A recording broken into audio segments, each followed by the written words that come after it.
too damn long since I have sat here and talked about the CFL. As always, folks, it is me, CFL Jim. What's up, buddy?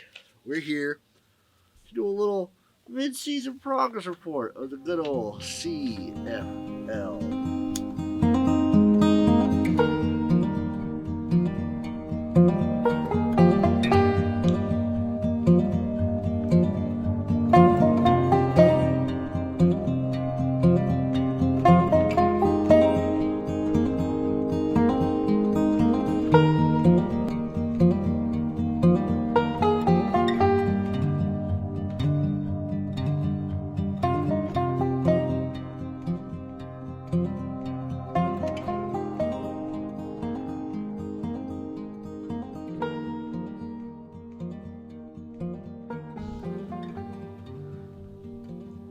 Okay, starting off, I want to talk about these teams one at a time, kind of give a sort of mid-season progress report, so to speak, of where I feel each team is sort of standing at the moment. I'm going to go kind of bottom to top here. So you can also call this the CFL Jim Power Ranking Report Card of the CFL teams for 2023 CFL season midweek season report. Starting at the bottom, we have the Edmonton Elks. Boy, oh boy, this team has been bad this season. Awful at points. Downright atrocious. Disgusting. It makes me want to vomit. I just can't understand this team. They do the fans of Edmonton a disservice every time they trot out there, but they're lucky I'm doing this after week 11 instead of week 10. Because the boys, they got a win. The Elks have a win under the belt, and that just it makes me soil my loins a little bit, but in a good way. If you know what I mean, you know what I mean. The Edmonton Elks have a win. They have hope. Trey Ford could be the guy. He seems to be the guy going forward. That the mistakes they've been making, and they still make them a little bit, but they make them less, and they don't make them as much against the bad teams. That was the big thing, is they were just killing themselves against teams that you know they should be competitive against. It was just heartbreaking as someone who's rooted for this team and want them to succeed for, I don't know, like a fucking year. This team has been terrible, but possibly their worst moments of the years are behind them, and they can look to the future with hope. They sit in the mid-season point with hope in their eyes and love in their hearts. Next up, we got the Ottawa Red Blacks. Again, they trot Jeremiah Masoli out there. They think all their problems are going to be saved by this good quarterback who can kind of elevate them to this next mid-tier level. And what happens? He gets hurt. Of course he gets hurt. Good things cannot happen in Ottawa for long. They broke their home losing streak, though. Four rushers, steps forward, throws it over the middle, intercepted! Flags up, but Douglas Coleman's in the ball game and got an interception. It might just be one, but it feels like a whole lot more. They did that, so good on you, Red Blacks. You done did that. The shame at home has been washed clean, and you had a nice little string of a couple good games, and then it kind of all came crashing back down. You're a bottom team. Just establish where you're at. Establish where you're at, and then you can be happy with where you're going. Because, I don't know, Crum has looked pretty decent in some outings, but I don't have faith in the Ottawa Red Blacks to really do anything exciting this season. I like the defense. I like some of the things going on, but overall, don't like where this team is, don't like where they were, and I really don't like where I see them heading this season in particular. Maybe the future's brighter, but this season right here, no. CFL Jim is counting out the Ottawa Red Blacks in 2023. It's the Hamilton Tiger Cats, and honestly, I don't know what the hell this team is. I don't know what they've been for the last year and a half. I don't know what they're doing at quarterback. They might be the most frustrating team in the CFL. They're not the worst team. They are not the bottom of the bottom.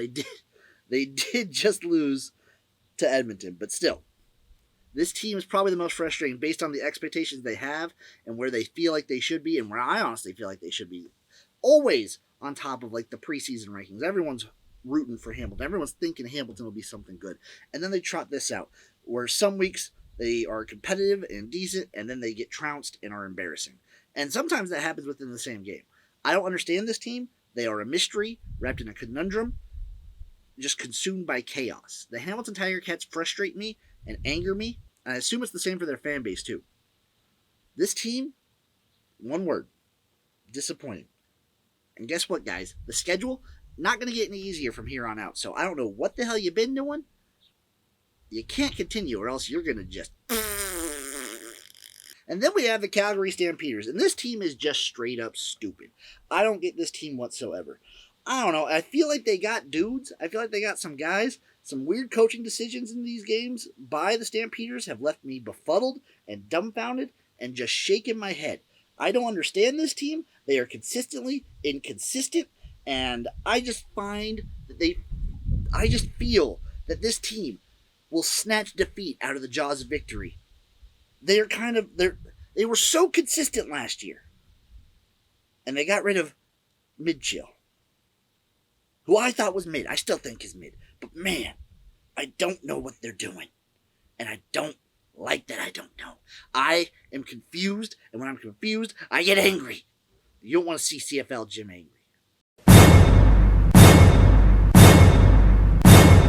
Saskatchewan Roughriders, hey, a little bit of positive here. I'm feeling a little bit of positivity coming up. That could be a little heartburn, but I'm feeling a little positive right here. Right when I think you're sliding down to depths unfathomable to me, you string a couple of nice wins together, and you're starting to look up.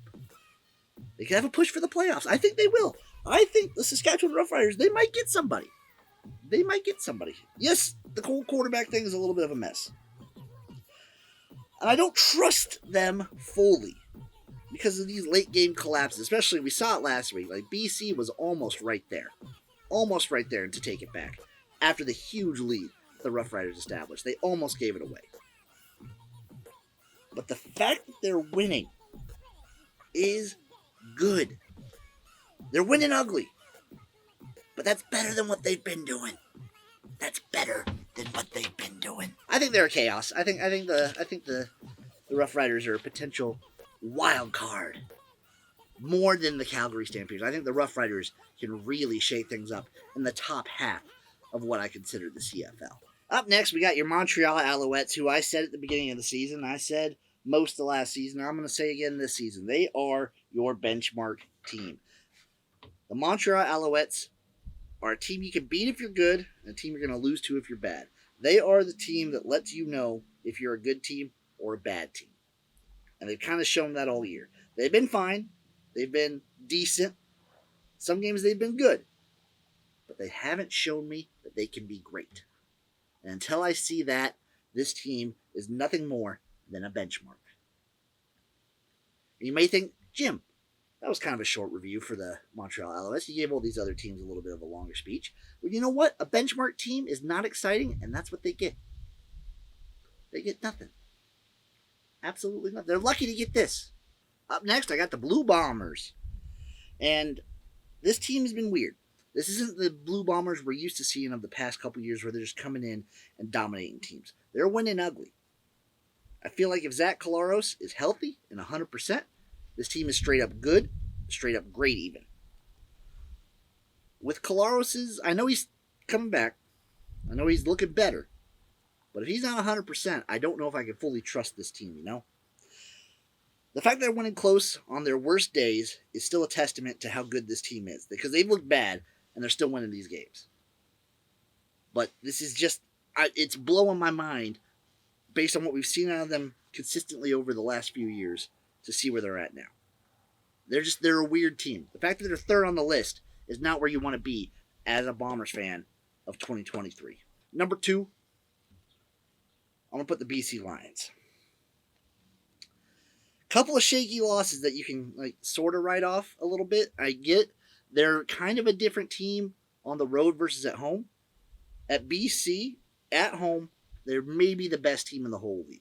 Their only losses have come on the road. And with Vernon Adams at the helm, they look, they look great. And a lot of people were wondering, can they repeat the production they had last year losing Nathan Rourke, losing what they lost. But I still think the offense is, oh, guys, so sexy. And I think this team is fun. I think they're good. I think the defense has gotten way better, at least at home. At least at home. And I think they still have a little bit in the tank to show us. I'm excited to watch the BC Lions, maybe more than any other team, the latter half of the season. Go Lions. At number 1, it's your defending champions, the Toronto Argonauts. This team has been kind of coasting the last couple weeks, but they came out of the doors kicking dicks and fucking chicks, because that's Swag Kelly's MO, and where Swag Kelly goes, so does the Toronto Argonauts. They have looked great. They have looked fantastic, and even when they're coasting, they're beating these teams. That's what you want to see out of your number 1. That's what you want to see out of the top. The Toronto Argonauts are the king dog, and they're going to keep running this league at least for this year. I think for this season, the Toronto Argonauts are the team to beat. So that's the team breakdowns of the CFL. How do I feel about the season as a whole, where we're at this midpoint? I feel like the games have been very fun, very exciting.